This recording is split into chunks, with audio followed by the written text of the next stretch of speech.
Donc, bienvenue tout le monde dans notre premier cours de Python. Donc, pour les informations du cours, il faut toujours aller dans la partie du cours. On va commencer en parlant un peu de qu'est-ce qu'on veut faire quand on veut faire de la programmation.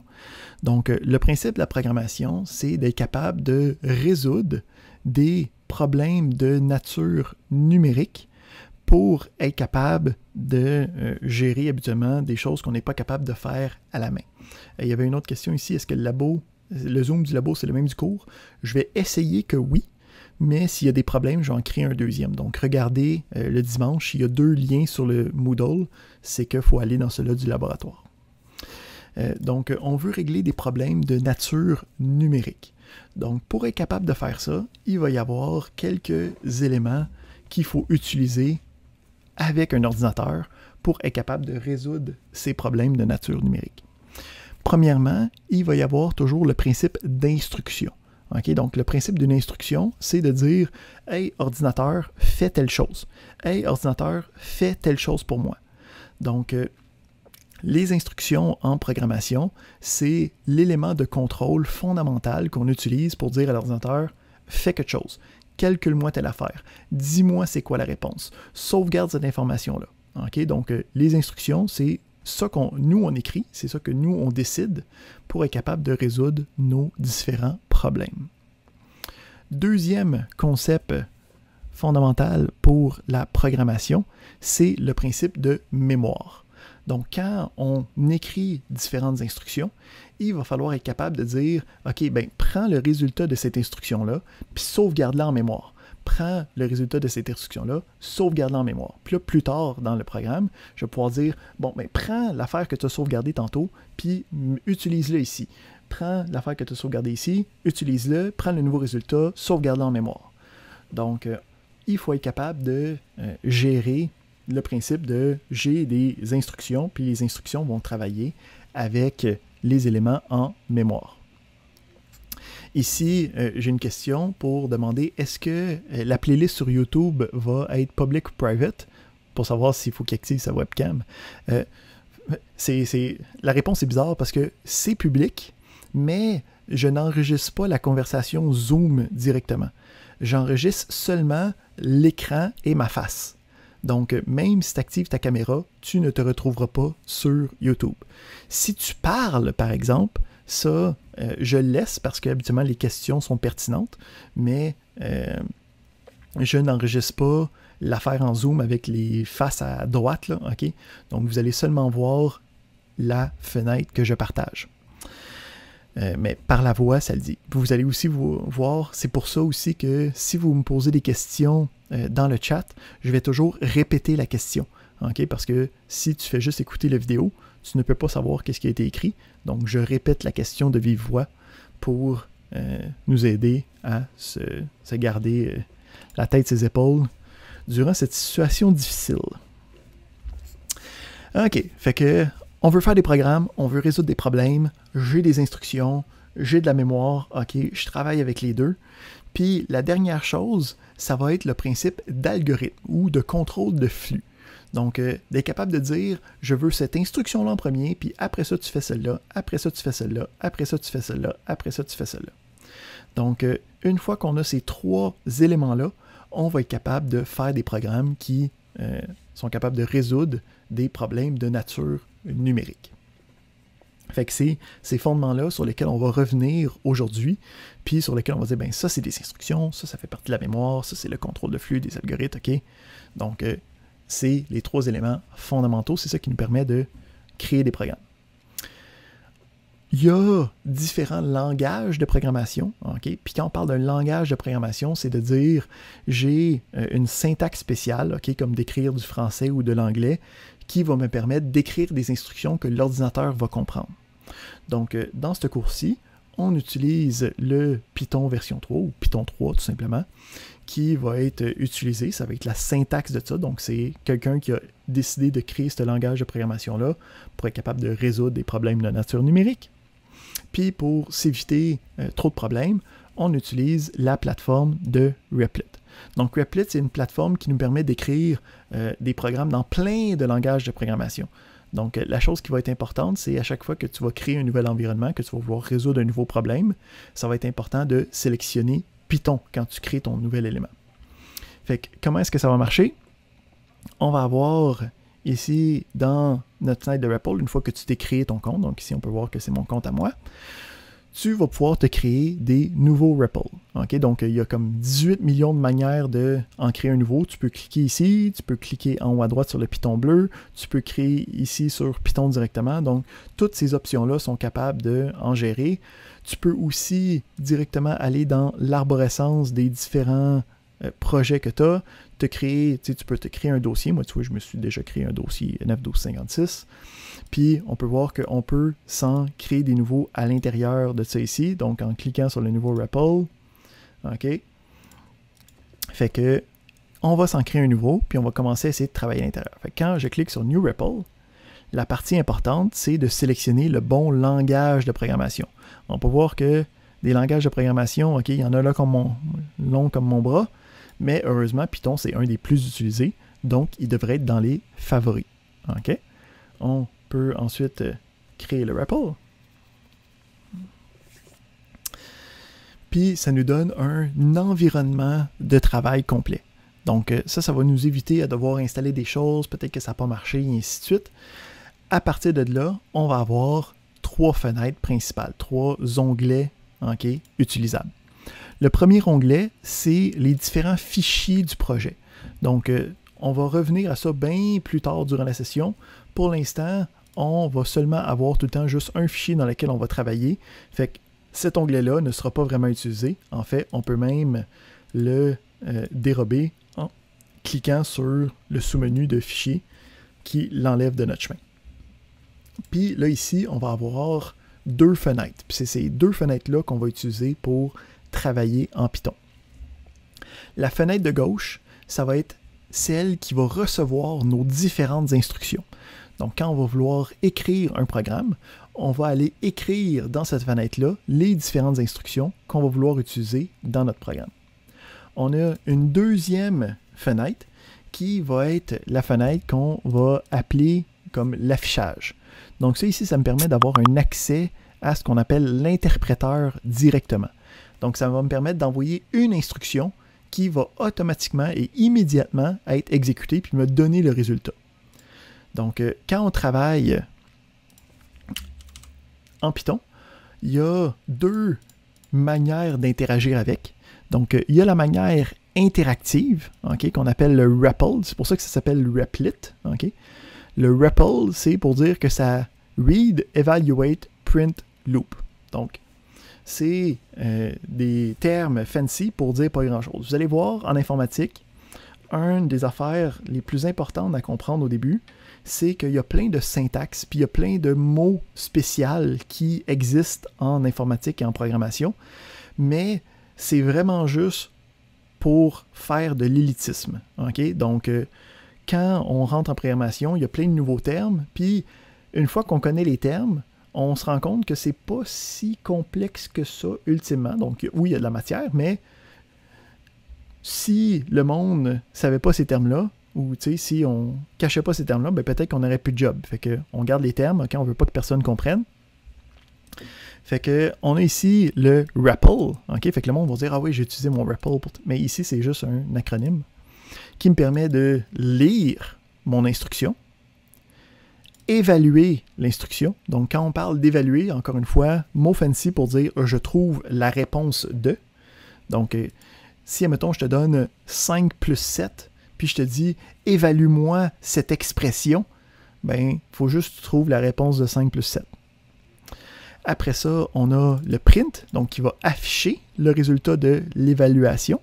Puis, on a le loop qui me permet de répéter toute cette petite boucle-là. Fait que le principe ici, c'est que le REPL, dans notre interpréteur, je peux aller y écrire un élément, je pèse sur Enter, puis bam, il a lu ma commande, il a lu mon instruction, read, il a évalué l'instruction, il a trouvé c'était quoi la réponse, evaluate. Après ça, il a affiché l'instruction, print, puis il me redonne l'invite de commande pour que je puisse rentrer une nouvelle instruction, loop. Donc ça ici, ça me permet de prendre chacune des instructions, trouver le résultat, puis de me donner la réponse rapidement. Donc c'est pas quelque chose qu'on va utiliser souvent, okay, en programmation. C'est plus pour tester des concepts, pour tester des affaires rapidement, parce qu'il n'y a pas de persistance à l'intérieur de l'interpréteur. Notre deuxième possibilité, c'est l'utilisation de scripts. Donc, c'est ça qu'on va utiliser pour 99% du cours. Donc, le principe d'un script, c'est de dire, ben, je vais pouvoir écrire les différentes instructions à l'intérieur, puis lui va être capable d'être exécuté de manière séquentielle. Donc, les scripts, okay, c'est des fichiers texte. Okay? Donc, on a une extension, si on regarde notre petit fichier, ici c'est appelé main.py, py pour Python, mais à l'intérieur, c'est un fichier texte. Ça veut dire que quand tu fais de la programmation, tu as juste besoin d'avoir bloc-notes, tu as juste besoin d'avoir Notepad, puis tu es capable de programmer. Après ça, d'exécuter ton programme, c'est une autre affaire, là.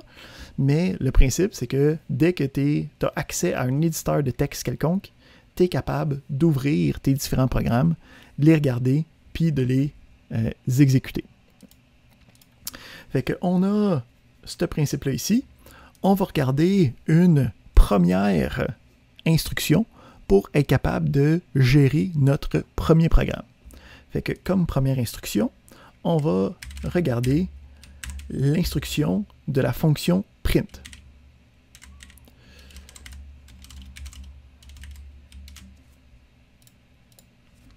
OK? Donc, une fonction, hein, ça ressemble beaucoup à une fonction mathématique. On va voir plus tard tous les principes qui viennent derrière ça. Mais on a le nom de la fonction. Dans ce cas-ci, c'est la fonction print. On a des parenthèses pour indiquer, ça c'est le début puis la fin des éléments de la fonction. Hein. On va appeler ça des paramètres. Puis à l'intérieur, j'ai qu'est-ce que je veux faire avec cette fonction-là. Donc le but de la fonction print, c'est d'afficher des éléments. Fait qu'on peut voir ici que j'ai mis « Allô la classe » à l'intérieur.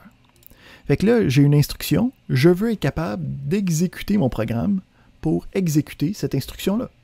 Fait qu'on peut voir ici que j'ai un gentil Python play vert en haut dans plein milieu de mon Replit. Puis quand je clique sur le bouton play, je peux voir que dans ma fenêtre d'affichage, j'ai le résultat de mon instruction. Fait qu'ici, on a déjà notre premier élément pour être capable de créer des programmes, le principe d'instruction. Je suis capable d'écrire des instructions, je clique sur play, ça l'exécute. Si j'ai plusieurs instructions,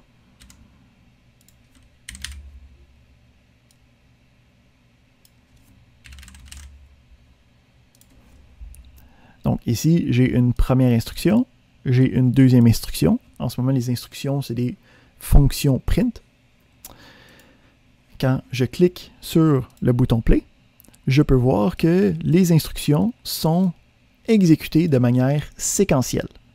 Donc, le principe ici, c'est que je commence, l'ordinateur va aller voir cette instruction-là, l'exécute. Ensuite, il va aller voir la deuxième instruction, l'exécute. Fait qu'on est capable d'avoir différentes instructions avec le print.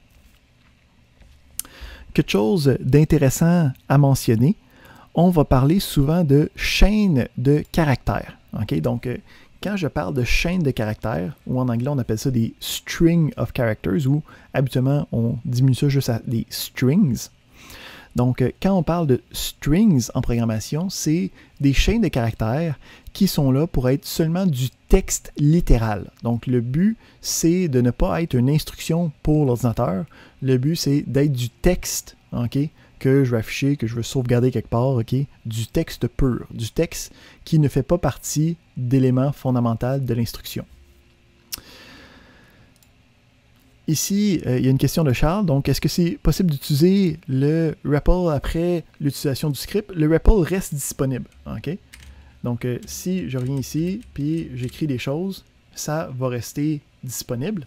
Mais cet élément-là est rafraîchi à chaque fois. C'est juste un clear pour enlever tout ce qui était disponible. Donc, il est encore là. Donc, on a ici le petit invite de commande.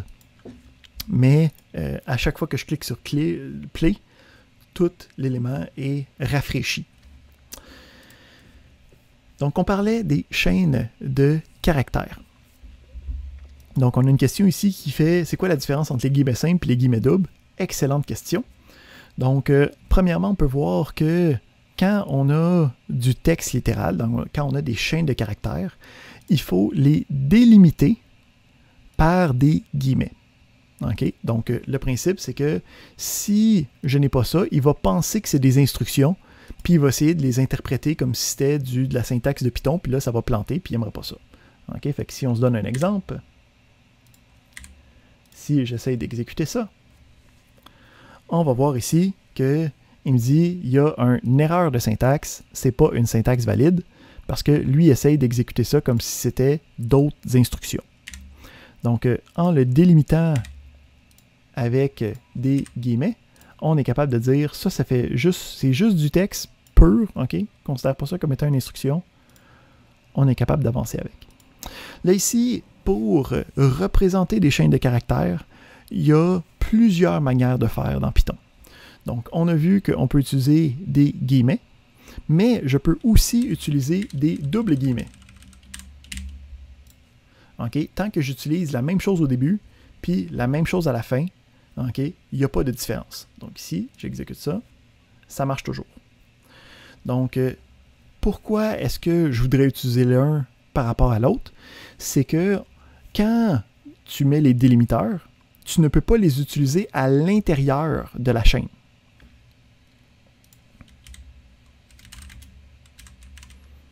Donc ici,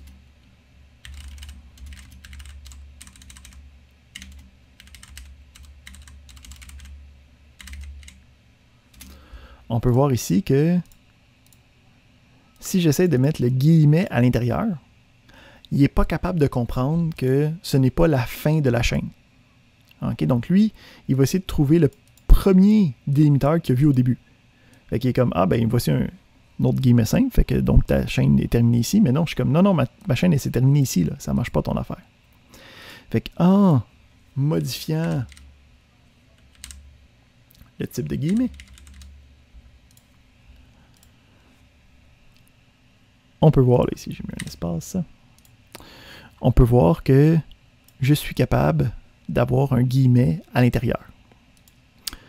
En passant ici, question rapide, est-ce que la taille de la police est assez grande ou vous voudriez que je grandisse la taille de la fenêtre? Faites-moi un oui pour que c'est bon, ou cliquez sur le yes.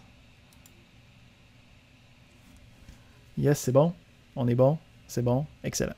Juste vérifier que c'est assez gros pour qu'on puisse facilement voir. Merci à tous pour votre coopération.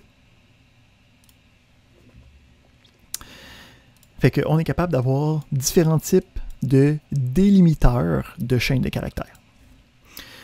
On en a aussi quand j'ai un besoin d'avoir des guillemets. Fait que là, ici, la question, c'est OK, qu'est-ce qui arrive si j'ai besoin d'avoir un guillemet puis un double guillemet dans ma chaîne de caractères? Python, il est comme, pas de trouble, tu peux mettre 3 guillemets comme délimiteur.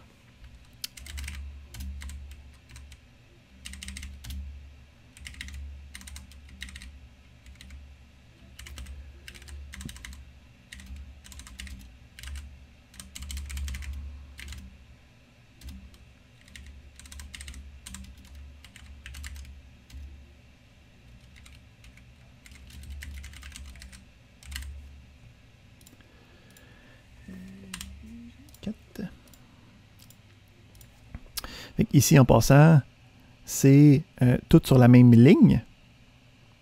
OK? C'est juste que mon éditeur, il est trop petit, fait que on peut voir ici que il nous le fait dire que c'est la même ligne parce qu'il n'y a pas un nouveau numéro de ligne. Hein? Donc ici, c'est un indicateur que c'est quand même sur la même ligne. C'est juste une extension pour continuer. Fait que si tu as besoin d'avoir les deux types à l'intérieur, tu peux utiliser les triples guillemets simples ou les triples guillemets doubles comme délimiteur de ma chaîne de caractères. Donc, c'est vraiment utilisé dans des cas spéciaux. Mais les triples guillemets peuvent aussi être utilisés pour un deuxième élément. habituellement, il faut tout que ce soit sur la même ligne. Quand j'utilise les triples guillemets, je peux faire des sauts de ligne. Puis, ça va être représenté dans l'affichage aussi. OK, donc, on a différentes manières de représenter du texte pur. On appelle ça des chaînes de caractères. On a les guillemets simples qui me permettent de délimiter la majorité de mes chaînes de caractères. Dans le besoin, je peux utiliser mes doubles guillemets.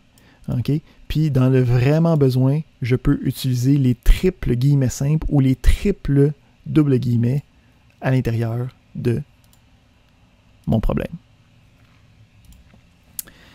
OK, fait qu'on est capable de faire des instructions. Les instructions sont exécutées de manière séquentielle. Tout ça va bien. On a ensuite un élément fondamental de la programmation qui est l'inverse de l'instruction. Donc, quand je veux écrire quelque chose qui ne sera pas considéré par l'ordinateur. Premièrement, juste prémisse de travail, je peux avoir des lignes dans mon programme qui sont vides. Il va juste sauter par-dessus puis aller à la prochaine. Ce n'est pas un problème. On peut augmenter la lisibilité avec ça. Mais quand j'ai besoin d'avoir du texte qui va être lu par un autre être humain, mais pas par l'ordinateur, je peux utiliser ce qu'on appelle des commentaires. Donc ici, on a une question qui dit, dans le fond, on peut utiliser les triples guillemets tout le temps, considérant qu'il sera très rare d'utiliser 3 guillemets dans mon texte. Oui, définitivement, mais vous allez voir que la programmation est un monde où le monde veut travailler le moins possible. Donc moi, je me considère extrêmement lâche comme personne, puis c'est une excellente qualité d'informaticien. Parce que le travail manuel, le travail répétitif, je veux en faire le moins possible. Donc, quand je vais écrire une chaîne de caractères, je vais utiliser le caractère qui m'est le plus facile. Donc, le guillemet, c'est une touche directe. À la place du double guillemet qui prend un shift, une touche, à la place du triple double guillemet qui est le shift, touche, touche, touche. Donc, oui, totalement. Mais si tu vas voir dans les exemples, si tu vas voir dans les exercices, si tu vas voir sur le net, tu vas voir que c'est pas le cas parce qu'on veut diminuer un peu. Puis aussi, c'est moins lisible de tout le temps avoir des triples guillemets partout. On revient à nos éléments qui ne sont pas des instructions, les commentaires. Donc, le principe de commentaire, ça va être de commencer un élément avec le hashtag, le dièse, l'acro quelque chose, je ne me souviens plus. Donc, qu'est-ce qui se passe, c'est quand je mets ce symbole-là, le programme de Python sait que le restant de la ligne est un commentaire et ne doit pas être considéré par l'ordinateur. On peut voir aussi que l'éditeur est conscient du fait que je suis en train d'écrire un commentaire, puis il nous rajoute un gentil fond grisâtre pour pas que ça nous tape trop dans l'œil en sachant que c'est une instruction, mais pas une instruction. Donc, on est capable d'écrire des commentaires sur une ligne tout seul, puis on peut aussi, après une instruction, mettre le hashtag et écrire un commentaire après une instruction courante. Donc, les commentaires vont être utilisés pour documenter qu'est-ce qui se passe dans notre programme. Donc, on est capable de dicter qu'est-ce qui se passe dans nos différents algorithmes. Le principe ici est très simple. On s'est rendu compte que d'écrire un programme puis de le rendre fonctionnel, c'est pas assez dans la vie d'un programme. Je vous donne un exemple. Durant un de mes projets de recherche, j'étais en train de travailler sur un algorithme, donc une manière de résoudre un problème scientifique de manière numérique qui était assez complexe. Puis, je suis en train de penser à ça, j'avais mon café, le matin, ça allait bien, puis là, j'avais vraiment une bonne idée, puis je tape comme un déchaîné pendant toute la matinée, puis j'arrive à la fin de l'avant-midi, ça fonctionne, mon affaire, Puis là, je regarde mon code, je suis vraiment fier de moi, puis je m'exclame et je dis, en ce moment, mon code est assez complexe, là. Il y a seulement moi et Dieu qui comprend qu'est-ce qui se passe dans mon écran en ce moment.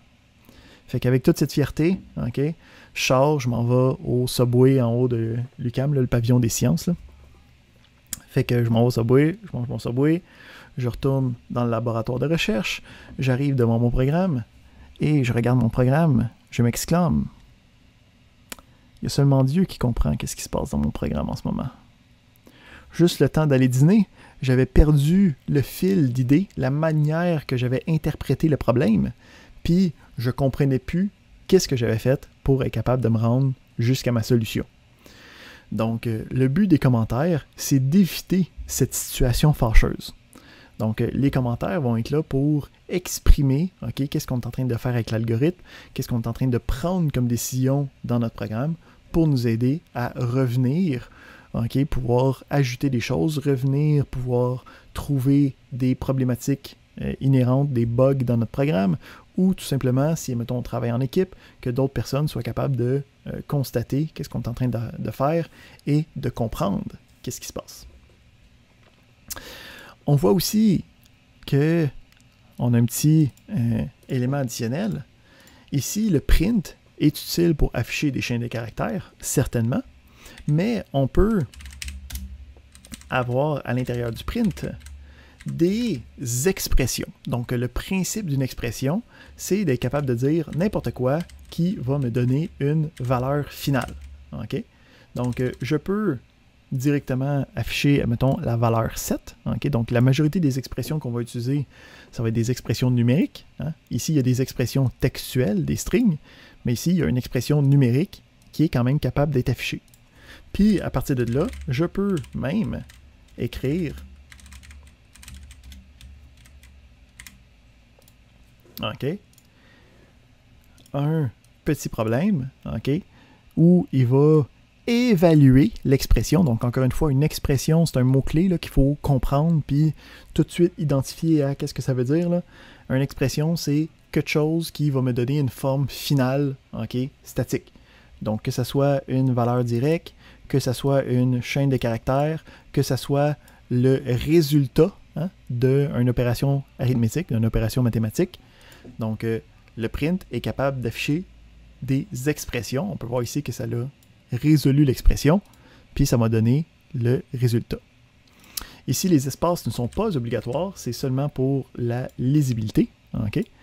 Puis ici, il faut faire attention, parce que c'est là qu'on voit la différence entre quand est-ce que je mets des guillemets, puis quand est-ce que je ne mets pas de guillemets. Donc, qu'est-ce qui arrive si je décide de mettre un guillemet avec le même texte? Okay, avec les mêmes instructions. Ben, je peux voir que le premier, quand je n'ai pas mis en guillemets, il a considéré ça comme des instructions pour l'ordinateur, donc il a construit ça comme étant une expression mathématique qu'il faut qu'il évalue puis qu'il trouve la réponse. Fait qu'il m'a donné le 5. Puis, quand j'ai mis les guillemets, il a considéré ça comme une chaîne de caractères du texte pur qui n'a pas besoin d'interpréter. Fait qu'il m'a fait afficher littéralement la même chose que j'ai écrit. Parce que quand je mets ça en chaîne de caractères, c'est que c'est littéralement le texte que je veux qu'il soit étudié. Donc, à l'intérieur de notre cours, on a différents petits exercices. Donc, les différents exercices, habituellement, je les faisais en classe, mais là, avec en ligne, difficile. Donc, j'ai laissé les exercices dans mes notes de cours, mais le but, ça va être en fait de résoudre ces exercices-là après la période magistrale. Donc, vous allez voir, on devrait terminer avant la fin de la période officielle. Puis, on va se donner ici les exercices à faire durant cette période-là. Moi, je reste, puis vous allez pouvoir me poser des questions au besoin. Donc, Amine demande, est-ce qu'on peut faire de l'algèbre? Donc, on va voir qu'il y a le principe de variable, mais les principes purement algébriques ne s'appliquent pas directement. Donc, on ne peut pas créer des fonctions mathématiques algébriques directement. On va voir qu'il y a des manières détournées, mais c'est comme d'autres mécanismes. Donc, il n'y a pas de l'algèbre pure, mais il y a des mécanismes dans lesquels on peut s'arrimer pour résoudre nos problèmes de nature mathématique. OK, fait que là, c'est bien beau. On est capable d'écrire du texte, on est capable d'écrire des résultats d'opérations, mais là, ce serait le fun un peu d'avoir des éléments qui sont un peu plus dynamiques dans notre programme. Donc, jusqu'à présent, on a vu, si on revient à notre élément initial, on a juste vu des instructions pures et simples. Là, on va aller voir notre deuxième facteur de programmation, qui est la mémoire. Donc, quand on parle de mémoire, on va parler de variables. Donc, le principe en programmation, c'est qu'on va avoir des espèces de contenants dans lesquels je vais pouvoir mettre une valeur, puis dans lesquels je vais pouvoir mettre une étiquette dessus. Fait que je vais pouvoir dire, dans ce contenant-là, j'ai la valeur 10, puis quand j'ai besoin de revenir à ce contenant-là, je vais l'appeler X, ou patate, ou trou noir, ou nombre d'heures, ou prix d'action. Donc, on a un nom du conteneur, on a une valeur à l'intérieur, puis on va pouvoir aller travailler, jouer là-dedans. Donc, le principe de variable me permet de créer cet espace mémoire-là, puis d'y assigner une valeur quelconque. Donc, ici, le principe fondamental pour être capable d'utiliser une variable, ça va être l'instruction d'assignation. Comment je fais pour assigner une variable? Donc, pour être capable de faire une assignation, on a ce qu'on appelle un identificateur. On va revenir tantôt à ça. Qu'est-ce que j'ai le droit d'écrire? Pour l'instant, je vais juste utiliser X. On a le signe égal. Puis, à droite du signe égal, on a une expression. OK? Fait que, à partir de là, j'ai la valeur X qui est égale à 45 dans ma mémoire. Si j'exécute mon programme en ce moment, on voit qu'il n'y a aucune modification qui apparaît là. Okay? Même si j'ai écrit mon X est égal à 45, j'ai rien de plus qui apparaît dans mon programme. Parce que par défaut, pas par défaut, dans notre programme, il va seulement afficher les choses que je lui demande explicitement d'afficher. Donc en ce moment, j'avais juste la fonction print que j'utilisais pour faire de l'affichage. Ben là ici, on va voir que je n'ai pas printé rien par rapport à X. Donc c'est normal qu'il utilise cette instruction-là, puis qu'il ne fasse rien avec. Il va falloir que je explicitement donne le nom X derrière. Fait que là, on peut voir ici qu'avec le print, on a le 45 qui est disponible. Ici, Catherine qui demande, est-ce que les majuscules et les minuscules, c'est important? Est-ce que c'est les espaces? On va aller voir les règles de gestion des identificateurs dans quelques instants. Tous des questions pertinentes, mais il y a comme un paquet de règles à gérer en même temps. Là, fait qu'on va aller voir ça dans quelques secondes. En fait, dans quelques secondes, checkez ça. Là. Oh, identificateur ici. Oh, OK, on revient. On n'est pas là, on n'est pas là, on n'est pas là. On revient à notre principe de variable. Donc, j'ai une variable, je suis capable d'afficher le résultat de cette variable-là. Ici, qu'est-ce qui est intéressant, hein, c'est que dans une expression, hein, donc ici, c'est ça que j'utilise. Le print, il affiche le résultat d'une expression. Fait que le print ici, qu'est-ce qui est intéressant, c'est qu'il ne va pas afficher X, il ne va pas afficher la valeur, comme il ne va pas afficher le texte X. Il va prendre le contenu de la variable X, puis il va aller afficher le contenu de 45. Wouh! Là, quelques éléments intéressants à mentionner. Hein, depuis tantôt, on dit c'est de manière séquentielle. Donc, il y a des conséquences à bien gérer les choses de manière séquentielle. Qu'est-ce qui arrive si je prends ça, puis j'inverse ces deux lignes? On va essayer de rouler ça. On peut voir ici qu'il y a un squiggly rouge. Là, on sait que c'est chaud, c'est chaud. Ça ne fonctionne pas. OK? Donc, le principe, c'est que l'ordinateur, il n'est pas conscient de qu'est-ce qui s'en vient. Il n'est pas conscient de qu'est-ce qui est arrivé. Il est juste conscient, l'ordinateur, là, il est extrêmement zen. Il vit dans le moment présent. Fait que, il n'est pas capable de savoir qu'est-ce qui s'en vient, il n'est pas capable de savoir qu'est-ce qui vient d'arriver, il est juste capable de savoir l'instruction courante et qu'est-ce qu'il y a dans la mémoire à ce moment-là. Donc, quand je recommence mon programme de cette manière-là, il essaye d'exécuter les différentes instructions, puis quand il arrive ici, il dit « Hey, j'essaie d'imprimer X. C'est qui X? » Puis il n'y a pas de X. Fait que ici, ça nous dit, OK, en passant, quand c'est en rouge, puis là, je sais, ça va aller à l'encontre, OK, de votre décennie, vos multiples décennies d'utilisation d'informatique et d'ordinateur, mais en programmation, quand il y a quelque chose de rouge puis que c'est une erreur, il faut lire qu'est-ce qui est en rouge puis qu'est-ce qui est l'erreur pour savoir c'est quoi le problème. Donc, je sais, ça va à l'encontre, mais il va falloir lire les erreurs pour comprendre pourquoi est-ce qu'on a eu un problème.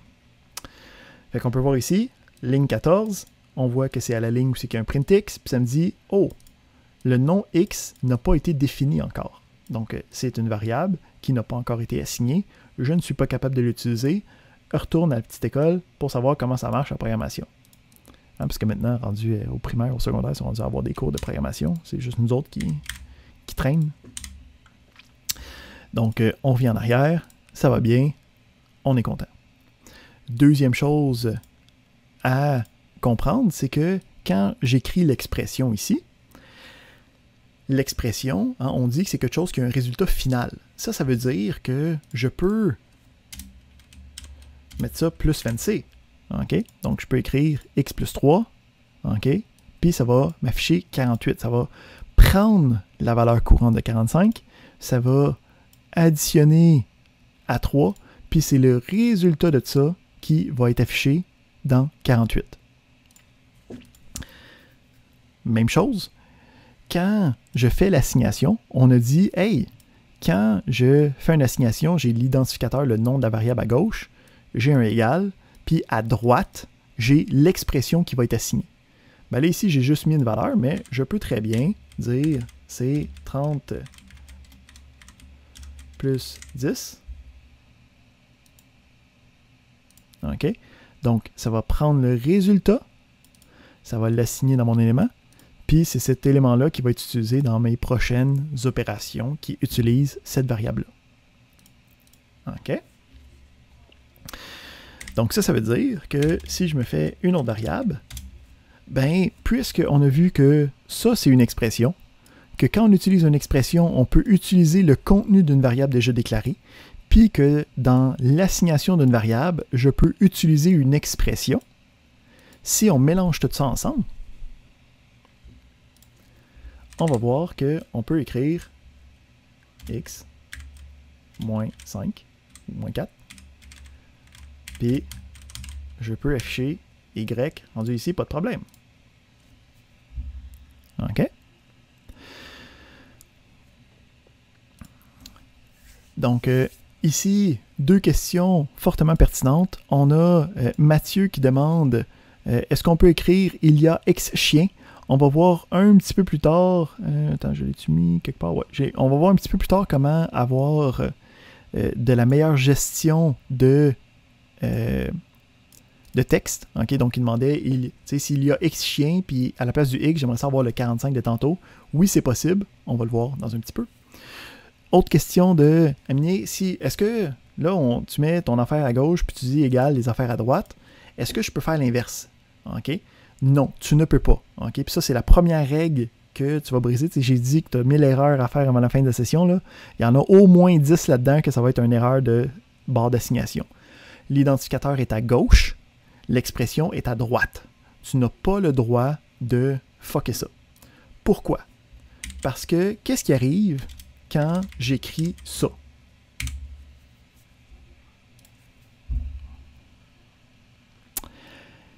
Ou en fait, checkez bien ça. Qu'est-ce qui arrive quand j'écris ça?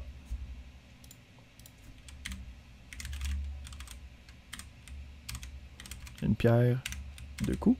Ici, je vais afficher X. Quand j'écris ça, là, qui c'est qui reçoit quoi? C'est seulement grâce à le sens, l'orientation de l'opération que je suis capable de savoir que ça va prendre le contenu de Y, puis ça va aller le mettre dans X. OK? Tu ne peux pas le faire des deux bords parce que des fois, c'est ambigu si on n'avait pas un sens prédéterminé. Donc, on ne peut pas écrire 30 est égal à X ou 30 plus 10 est égal à X. La variable dans laquelle on va recevoir l'information est toujours à gauche. Deuxième question, qu'est-ce qui va arriver avec ça ici, là? OK, donc on a ici notre X Hein? Si on se fait des petits commentaires, on sait que ça c'est 40. OK? Ici, on affiche x moins 4. Fait que ici, on peut voir que c'est 36. Fait que, OK, dans y, dans x. Fait que qu'est-ce qui arrive ici? Ben, on va avoir 40 moins 4, ça donne 36. Ouais. Donc, ici, qu'est-ce qui va se passer? Ben, c'est la valeur de y, donc le 36 courant. J'ai dit le 36 courant, qui va être assigné dans x. Fait qu'à la fin, quand je vais afficher le x et le y, je vais avoir 2 fois le 36. OK? Parce que x et y est rendu à la même valeur. Qu'est-ce qui est arrivé à notre valeur 40 qui était dans le x? Elle a été écrasée.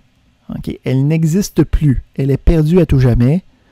Ne passez pas go. Ne récoltez pas 200 $. OK? C'est disparu. All right. Ici, norme intéressante aussi. Donc, à chaque fois, il y a plein de petites affaires qui viennent entre-temps. On a ici le principe de backslash. OK? Donc, habituellement, ben, on est obligé d'avoir une instruction par ligne.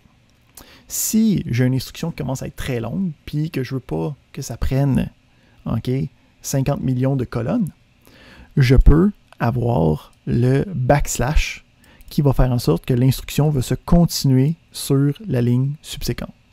Donc, je peux faire ça autant de fois que j'en ai besoin si j'ai une instruction qui est vraiment longue. Donc, tu peux couper une instruction sur plusieurs lignes avec le backslash. On continue. On va parler des identificateurs. Donc, à chaque fois que j'ai besoin de nommer quelque chose, donc là, on vient de nommer des variables, mais on va voir plus tard qu'on va nommer un paquet de choses. On va nommer des fonctions, on va nommer des classes, on va nommer des fichiers. Donc, il y a un paquet de choses qu'il faut que je décide c'est quoi le nom.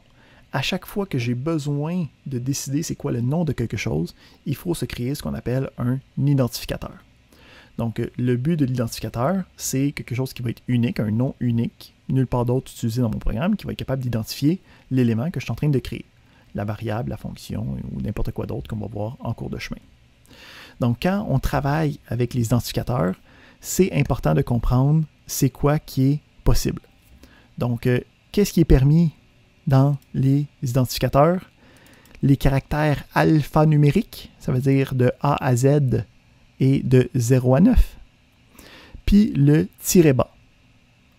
Okay, donc le underscore. Faire attention, on a des requis additionnels. Fait que le premier caractère doit être alphabétique. Ça veut dire que je peux marquer Allo 5, mais j'ai pas le droit de marquer 3 ponts. OK? Donc, bad, good. On n'a pas le droit d'avoir des mots réservés par Python. On va voir que il y a la syntaxe plus tard, des structures de contrôle puis des différents éléments algorithmiques qu'on va voir. Fait qu'il y a des affaires qui ont des noms spécifiques, puis j'ai pas le droit d'avoir des variables qui ont les mêmes noms, parce que sinon il ne sait pas est-ce que c'est la patente de Python ou est-ce que c'est la variable que tu as créée. Fait qu'il y a comme genre une vingtaine de mots réservés que tu n'as pas le droit d'utiliser. On va les voir au fur et à mesure. Puis tu vas les voir quand tu les écris, OK, ils deviennent en bleu. OK, fait que mettons ici j'ai le mot-clé if, j'ai pas le droit d'avoir une variable qui s'appelle if. Ici, pour répondre à la question de tantôt, il faut faire attention, OK? La casse, donc les majuscules et les minuscules, ont une importance, ils ont une distinction. Donc ça veut dire que la variable qui s'appelle allo, puis la variable qui s'appelle allo, c'est pas la même variable. Donc faire attention, on fait attention, majuscule, minuscule. On a aussi des conventions.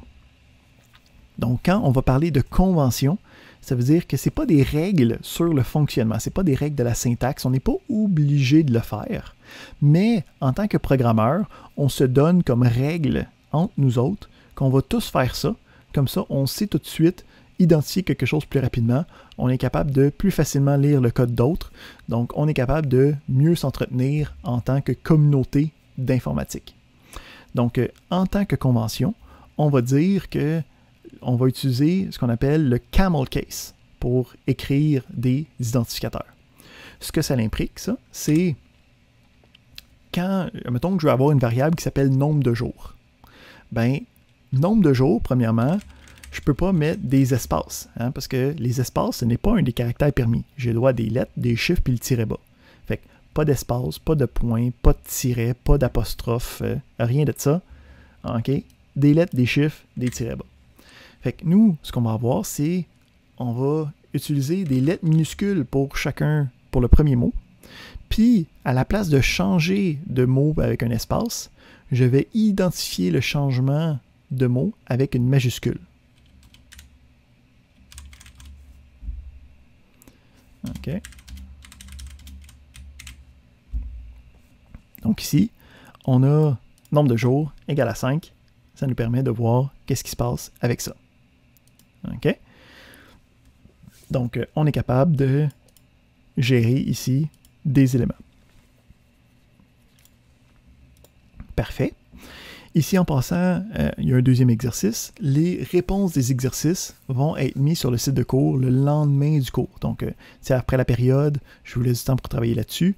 Puis le lendemain, vous pouvez aller voir les réponses pour voir qu'est-ce que vous auriez pu faire, comment mieux le gérer, et ainsi de suite. Ici, un autre élément important par rapport à la gestion des variables. Donc, jusqu'à présent, j'ai juste utilisé des variables avec des valeurs numériques entières. Okay? Mais dans une variable, je peux mettre une chaîne de caractères. Ce n'est pas un problème. Puis, je peux par la suite faire afficher la chaîne de caractères. Ça marche quand même. OK? Donc, ici, il va y avoir un concept de type de données. Donc, quand on travaille avec les différentes variables, les variables vont avoir une taille du conteneur. Donc, en gros, quand je sauvegarde quelque chose, il va y avoir l'identificateur, il va y avoir dans la boîte la valeur, mais il va aussi avoir la taille de la boîte. Quel genre de valeur est storé en ce moment dans ma variable? Donc, il y a différents types, il y en a genre 7-8. Nous autres, on va en utiliser 4 majoritairement à l'intérieur du cours, surtout dans le début du cours. On va en rajouter quelques-uns au fur et à mesure de la session, mais pour l'instant, il faut être conscient majoritairement de 4. On a 2 types pour les valeurs numériques. Donc, on a un type pour les valeurs entières, okay? Donc qui n'ont pas de fraction. Ça va être un type qu'on appelle le int, pour integer, okay? Pour un entier. Ensuite, on a les valeurs numériques avec des fractions, okay? Les réels, qu'on appelle des nombres à points flottants. Okay? Donc, le principe de notation scientifique, le point flottant dépendant du x10 à la quelque chose. Donc, le type s'appelle le float. Donc, on a des entiers, on a des points flottants, puis on continue, on a les entités textuelles. Donc, quand j'ai des chaînes de caractères, c'est ce qu'on appelle des strings. Hein? Donc, on a str qui me permettent de savoir que c'est un type string. Puis finalement, on va avoir un dernier type qu'on va commencer à regarder la semaine prochaine, qui est le type booléen. Donc, quand j'ai une valeur qui peut seulement être soit vraie, soit fausse, donc true ou false, on utilise le type bool pour être capable de représenter cette valeur-là. Donc, jusqu'à présent, je suis capable de créer des programmes, je suis capable d'afficher des chaînes de texte, je suis capable de sauvegarder des variables, je suis capable de faire la computation, okay? Je suis capable de faire des règles mathématiques, mais je ne suis pas capable d'avoir de l'interactivité encore dans mon programme. Donc, la prochaine étape, ça va être le principe de saisie. Okay? Donc, les saisies vont être capables d'arrêter le programme, puis de demander à l'utilisateur « Hey, donne-moi une valeur, je vais pouvoir l'utiliser ensuite dans mon programme. » OK? Donc, on va faire un petit clear de ça pour l'instant. Juste pour revenir à 9. Puis, on va aller regarder. Ici, on fait play. OK, ça va bien. Donc, on va aller regarder le principe de saisie. Donc, si je regarde ici, les saisies, c'est une nouvelle fonction, de la même manière que j'ai utilisé le print, mais j'agence cette fonction-là à ce qu'on connaît comme étant une assignation. Hein? Fait que cette partie-là, on la connaît, là. On a déjà vu ça, là. On était là, il y a 20 minutes, là. Hein? On a vu que quand on a quelque chose à gauche, un identificateur, un nom de variable, puis ensuite on a un égal, ça fait en sorte que le résultat de ça, le résultat de cette expression-là, va être assigné dans cet élément-là. Ici, si on essaye ça, pour voir ce que ça donne.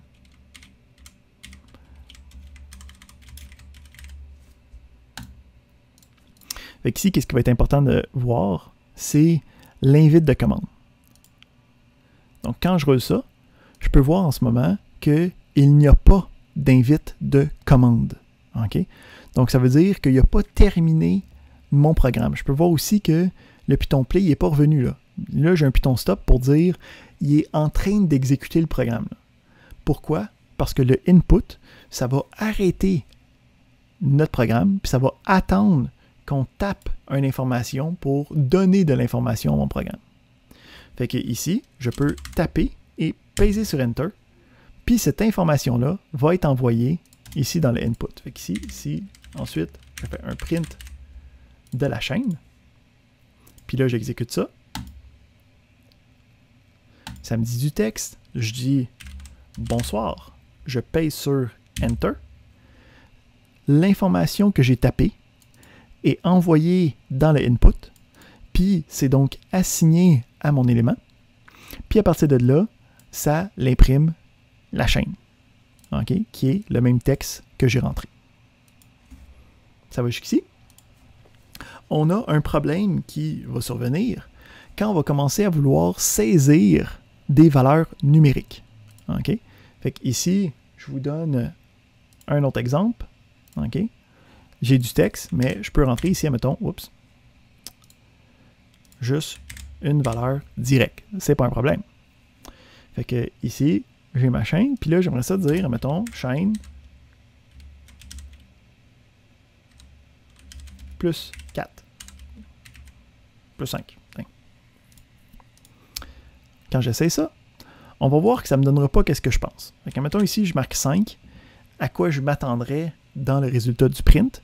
Bien, par rapport à ce qu'on a vu, on est supposé prendre le résultat de chaîne, additionner 5, donc que ça me donne 10. Mais là, c'est comme, oh damn, ça ne marche pas notre affaire. Pourquoi? Fait que si on regarde notre erreur, on peut voir que l'erreur est dans le print. Okay? Donc, il a réussi à faire le input, mais ici, ça a dit que ça ne peut pas faire de la concaténation, okay, entre str et int. Okay? Donc, le mot concaténation, on va y revenir plus tard, qu'est-ce que ça veut dire. Là, ici, le mot-clé, c'est str et int. Fait que là, le principe, c'est que notre chaîne de caractères, ce que j'ai sauvegardé à l'intérieur, c'était la chaîne 5, pas la valeur 5. Fait que quand il essayait de faire ça ici, il était comme une chaîne de caractères. T'sais, si je te dis allô plus 7, là, ça donne quoi comme réponse? Ben, tu as le droit de me dire je le sais pas. Hein? Parce que l'ordinateur, il vient de me dire je le sais pas, c'est quoi la réponse de ça. Moi, je suis pas capable de dealer avec ça. Fixe tes affaires. Donc, ce qu'il va falloir faire, c'est être capable de prendre la valeur textuelle 5 puis de la convertir en valeur numérique 5. Donc, ce qu'on va avoir ici, c'est des fonctions de conversion qui ont le nom des différents types de données. C'est pour ça qu'il fallait savoir que les types de données, ça existe, parce que les fonctions de conversion, ça a le nom des types. Fait que ici, je vais avoir un entier.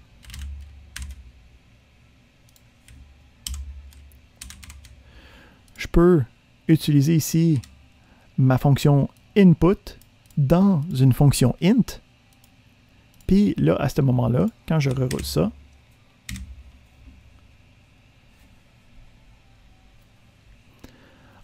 ça l'a mis dans la chaîne. En fait, c'est plus vraiment chaîne. On pourrait juste mettre X ici. Hein. Ça va sauvegarder la valeur numérique 5, ce qui va me permettre de faire l'opération X plus 5.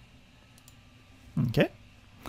Donc, on est capable d'aller chercher les différents éléments à l'intérieur de cet élément-là.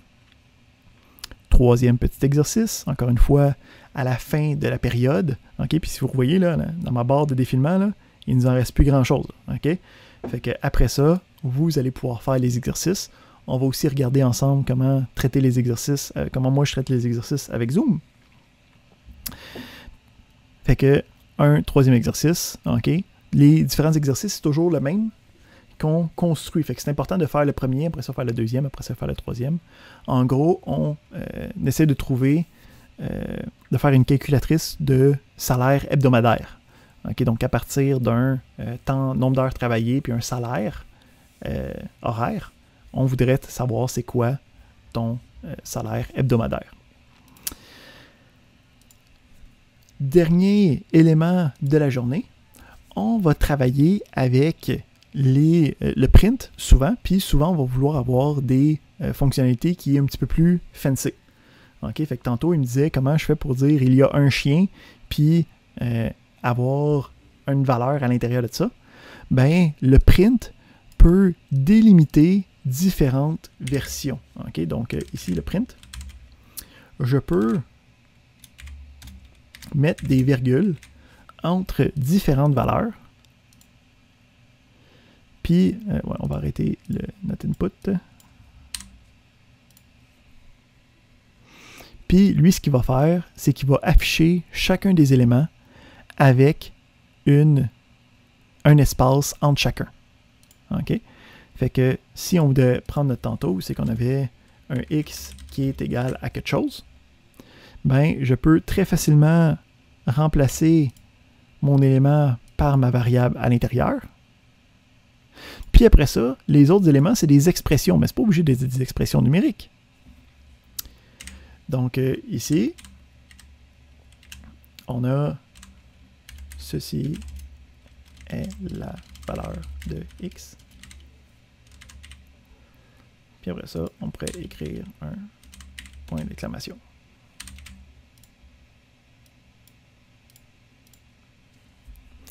Puis on a maintenant le texte à l'intérieur.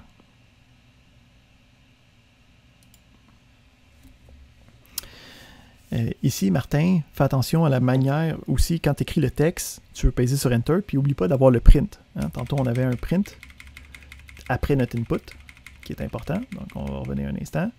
Donc, il ne faut pas oublier ici, on a un print après notre input. Donc, si tu fais juste le texte, puis sans le print, ça ne marchera pas. Donc, on revient ici.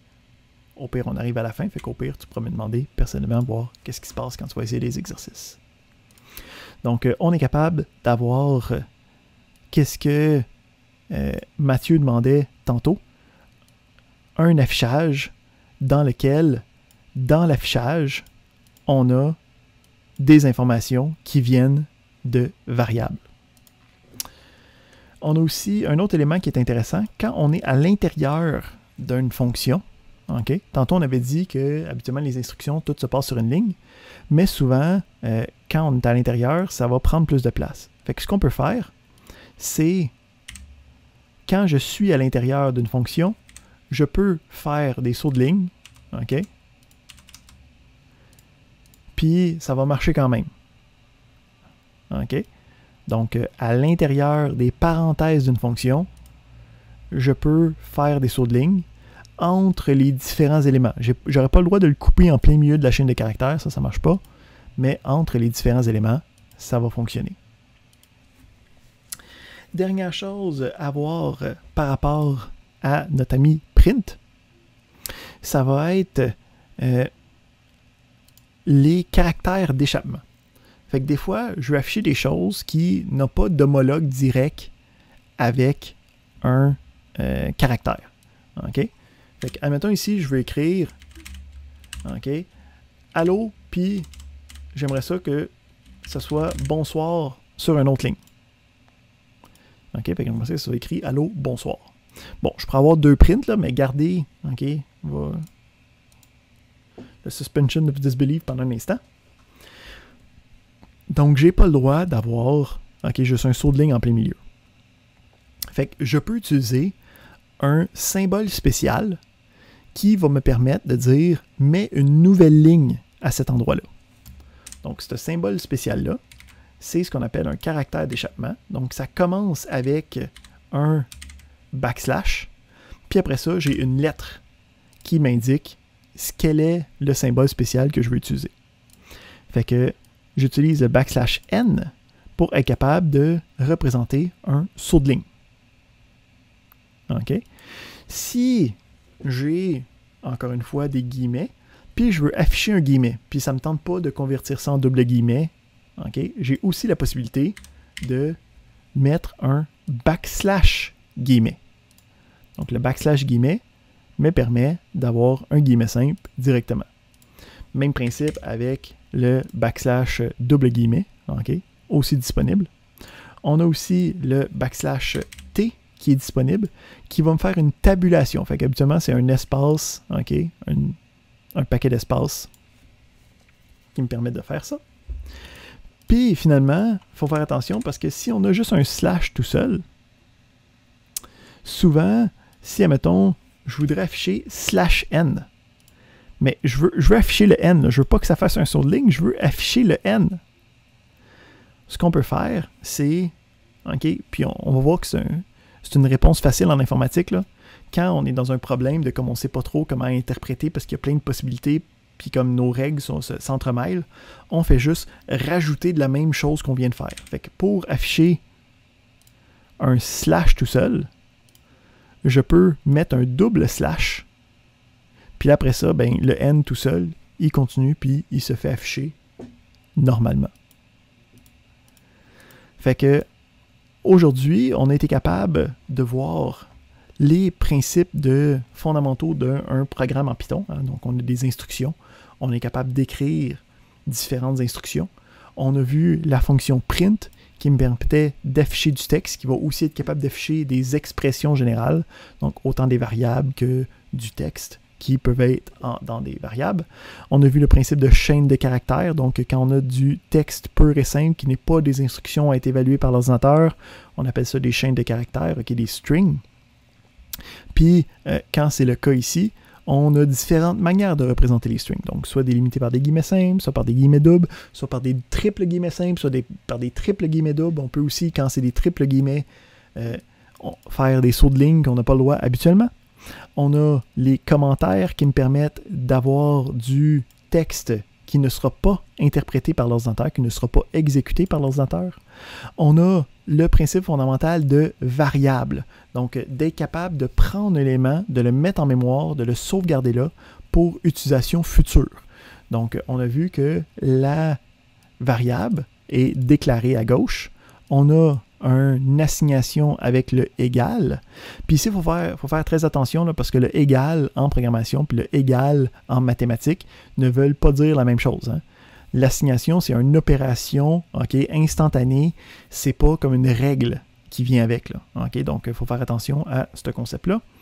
Puis à droite de l'assignation, j'ai une expression. Donc, soit une valeur numérique, soit une valeur textuelle, soit le résultat d'une opération qui va me donner un résultat final. Hein. Quand on parle d'expression, on dit toujours qu'il faut juste que ça ait une forme finale possible. À partir de là, dans d'autres expressions, fait que mettons dans mon print, dans d'autres assignations, je peux commencer à utiliser la variable que j'ai déclarée préalablement pour être capable d'utiliser le contenu de cette variable-là à cet endroit-là. On a parlé des identificateurs, donc à chaque fois que je veux construire une nouvelle variable, que je veux nommer quelque chose de nouveau, ça va être des caractères alphanumériques ou le tiret bas. Il faut que ça commence par un caractère alphabétique, hein, donc juste des lettres, pas des chiffres. Les lettres majuscules, les lettres minuscules sont différentes, donc faire attention à ça. Puis, on a par convention le camel case, donc on commence avec un mot en minuscule, puis quand on voudrait changer de mot à la place d'utiliser un espace, on capitalise la première lettre. On a différents types de données. Donc, des valeurs entières, c'est les int, des valeurs flottantes ou fractionnaires ou réelles, dépendamment de comment tu veux l'appeler, c'est des floats. Les entités textuelles, donc du texte pur, c'est des strings avec le type str. Puis, on a le type bool qu'on va voir la semaine prochaine pour les entités logiques. quand on veut dans notre programme avoir du dynamisme. Donc, d'être capable de lire une information de l'utilisateur, de l'utiliser par la suite dans mon programme. Je peux utiliser la fonction input. Okay? Donc, par défaut, la fonction input va saisir les éléments en tant que chaîne de caractères. Donc, si on veut les utiliser en éléments numériques, il faut faire attention d'utiliser une fonction de conversion de type qui va me permettre de prendre le résultat de input puis de le convertir dans le résultat numérique souhaité. Puis finalement, on a vu des fonctions additionnelles avec le print, donc qui me permettent d'afficher le résultat d'une partie de chaîne, mais aussi le résultat d'une expression, d'agencer ça ensemble pour être capable de créer des phrases complètes par rapport à qu'est-ce qu'on a besoin. Puis finalement, on a vu le caractère d'échappement qui me permet de faire différentes actions que je ne suis pas capable de faire directement sur mon clavier en utilisant le backslash suivi d'un caractère spécial. Fait que ça fait le tour de la partie magistrale et donc de la partie enregistrée d'aujourd'hui.